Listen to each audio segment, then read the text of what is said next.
Hello, and welcome to my ranking of Beethoven's 10 greatest piano sonatas. If you're familiar with my channel, I'm going to do something different this time. Rather than mark each movement and getting a numerical average, this time I'm tossing the calculator into the bin and just ranking my 10 personal fave Mr. B sonatas. I'm also setting myself a challenge. I will give each choice a reason why they are there, and to give an additional reason each time we go up the rankings. So at number 10 I need to give one reason, and at number 1 I'll need to give 10 reasons, making the completion of my task increasingly tricky. But I'm a maverick. Well, a mild maverick. And there's no way to be successful without taking risks, so YouTube, prepare to be stunned. Kicking off at number 10 with what many would consider a rather traditional sonata, Sonata number 10.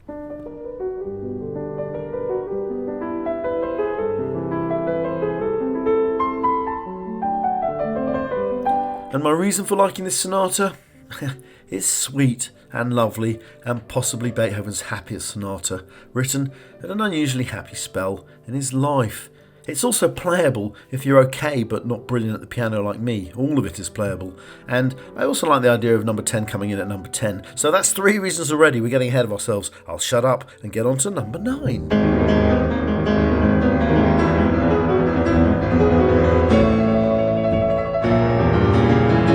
I always say a nickname means you're really good or really bad.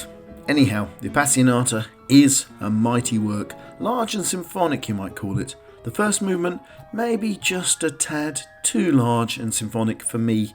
I prefer my sonatas lyrical, which is why I adore the middle movement, which is my first reason I'm going to give. And my second reason is that amazing final movement with its wonderful chasing melody and some of those beautiful simmering, clashing harmonies.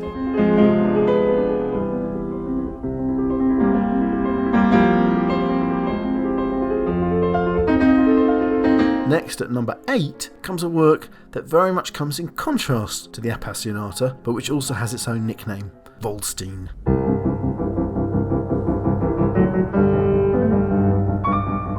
The Waldstein, or is that Waldstein, is a lovely, fun, in-your-face sonata. The fact this and the Appassionata are coming so relatively low is a sign of how good Beethoven was at writing piano sonatas. So, 3 reasons why this one is great? Well, that's easy. The first movement, that's Beethoven's best attempt at prog rock. Second reason, I love this little harmonic progression in the first movement.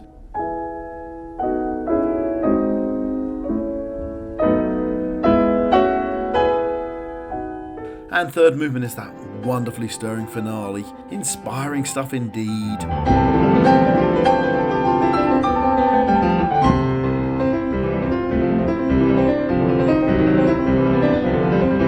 Next up comes the sonata that announces Beethoven's incredible late period on the piano.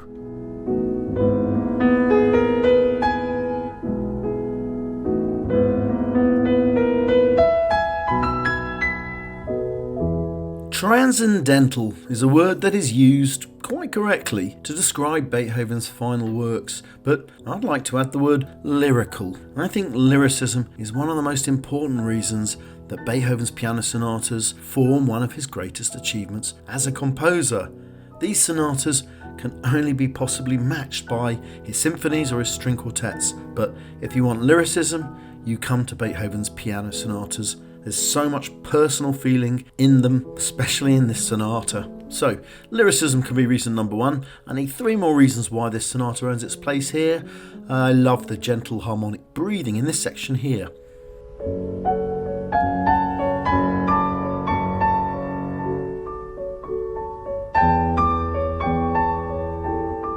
And I love the way the first movement gets recalled near the end.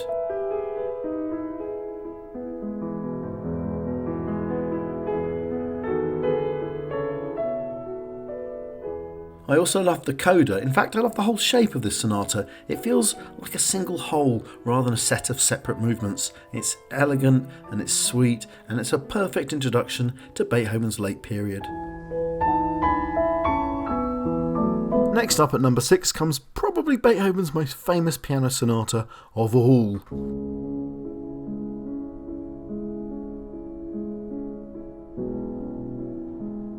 Okay, 5 reasons this sonata is great. Well, it does have probably the most famous bit of piano music in the world ever for its first movement. And secondly, that music is easy to play, making it the entry point of loving classical music for many, many people, myself humbly included.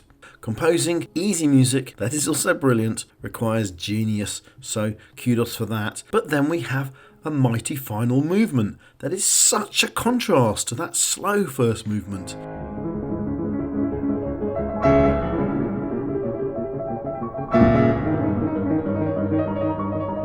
It's fast and flashy and showy off, like a guitar solo from Beethoven. Really dramatic, right in your face stuff, and including this bit I've always loved.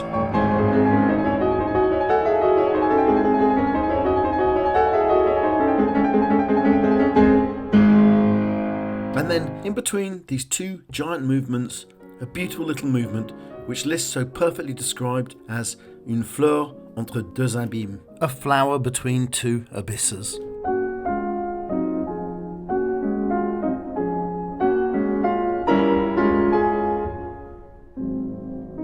What an amazing sonata, and I feel terrible putting it at number 6. How good must be the final 5?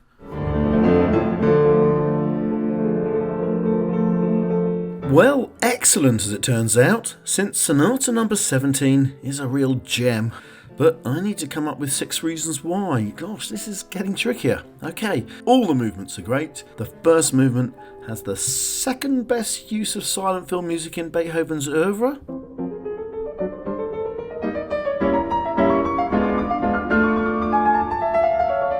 The slow movement is a lyrical beauty, including this lovely melodic high.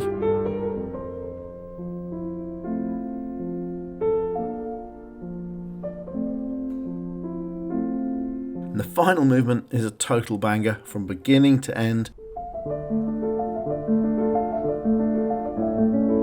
And check out this beautiful modulation from that third movement.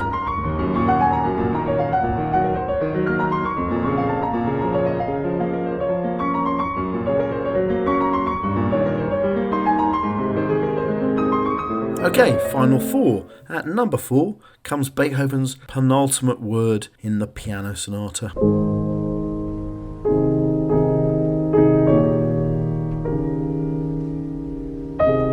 Beethoven's final 3 piano sonatas all come on the trot, composed together, all an opus number apart, and each one a unique masterpiece. This sonata, in the middle of that group, goes for some highs but also amazing lows, including this bleak section that sounds like we've come to our own, or Beethoven's funeral.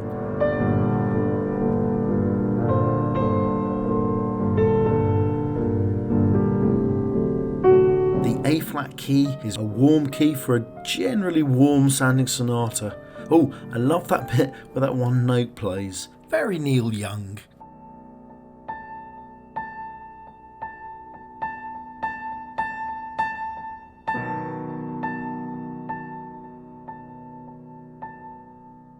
But I think the real treat of this one is its final movement, specifically that final fugal section. It's surprisingly warm and life-affirming. Ladies and gentlemen, Beethoven's Sonata, number 31 in A-flat major.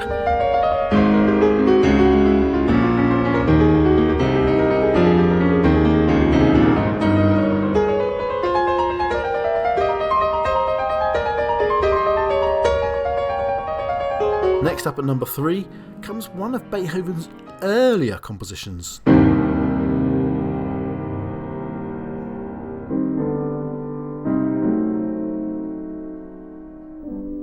There's something really special about this piece, this sonata. For me, it feels like the moment Beethoven becomes a proper great composer in his own right, his own great composer, writing something that neither Haydn nor Mozart would have been able to compose themselves.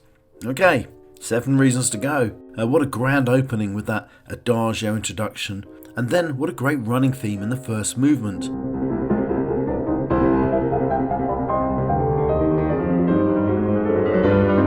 Oh, I love this section in the development.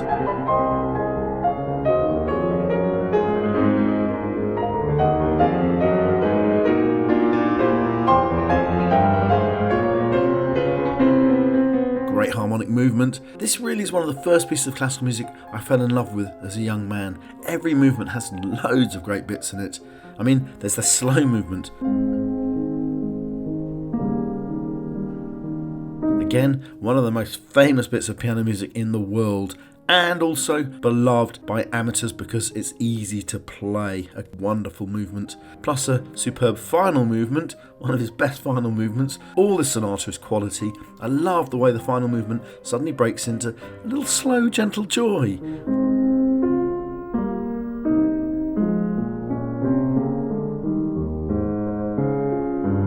And then there's that beautiful section on high on the keyboard,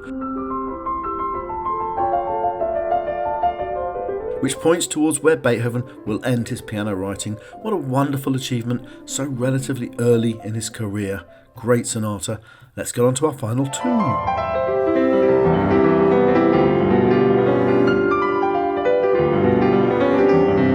Transcendental is a word often used for Beethoven's final works, and this is his most transcendental piano piece. It's also his final sonata, Beethoven's final word in a genre he had totally made his own. The sonata's two-movement form also gives it gravitas. There's no need for a small middle scherzo. The choice of key is also fascinating. C minor for the first movement, C major for the second. Suggestive, like Beethoven's Fifth Symphony, of a harmonic journey from darkness into light. If I have any criticism of the sonata, it's that the second movement rather heavily outweighs the first, but the first movement does include the best silent film music made over 100 years before silent cinema.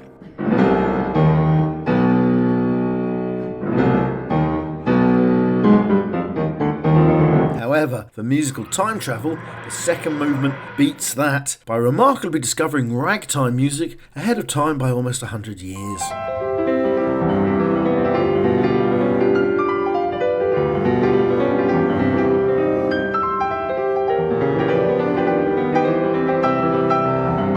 Movement is really one of the single greatest movements ever composed. The theme and variation taking us on an incredible journey. There's narrative to this piece, a story, and there are so many sections that I just love in this second movement. There's that journey up opposite ends of the keyboard, so bleak and death-like.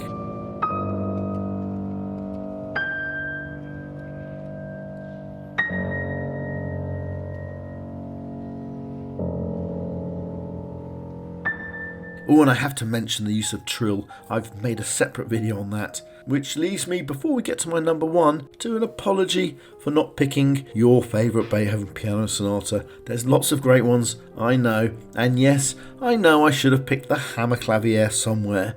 It's still one of the only chunks of Beethoven's jigsaw I've never quite put in place. It's just too big and a little clunky for me. I would add I have a prejudice not just towards lyrical personal Beethoven, but also towards pieces I play myself more than listen to, which means I have a prejudice towards sonatas with easier sections and a prejudice against sonatas like the Hammerklavier. But anyway, finally, in first position, we have...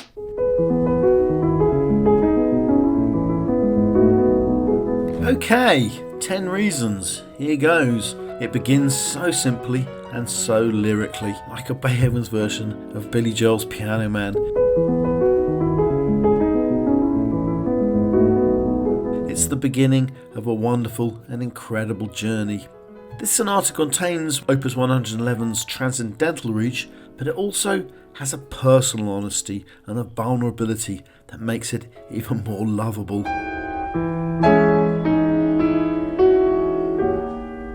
There's that wonderfully baroque second movement.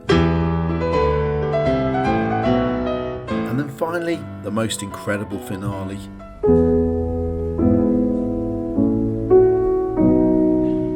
Just like Beethoven's final movement of his final sonata, and in a way, a technique he's been developing his whole compositional life, Beethoven uses a theme variation on a slow theme that subdivides and subdivides until it explodes into one of the most amazing bursts of piano music ever composed.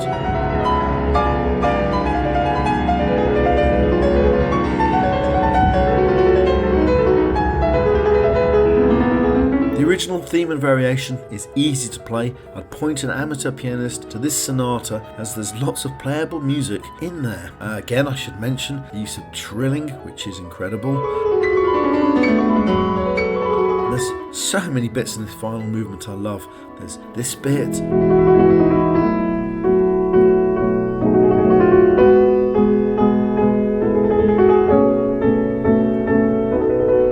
And that bit.